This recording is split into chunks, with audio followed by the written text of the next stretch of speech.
Guys, palit na ng palit ang mundo na ginagalawan ni Senator Bato sapagkat sa kabila po ng kanilang panawagan o petisyon na inihain sa Supreme Court na maglabas po ng TRO ay ibinasura po ito ng kataas-taasang hukuman.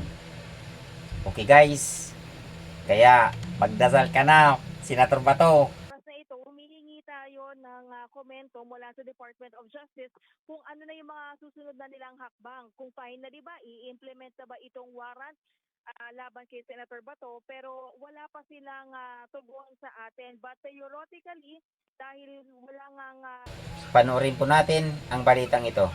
Okay? Pinasura ng Korte Suprema ang petisyon ng kampo ni Senator Bato de la Rosa para pigilan ang pag-aresto at pagpapatupad ng warrant mula sa International Criminal Court. Para po sa detalye, nasa linya ng telepono mula sa Supreme Court si Camille Samonte. Camille, ano ba ang pinagbatayan ng Korte sa kanilang desisyon?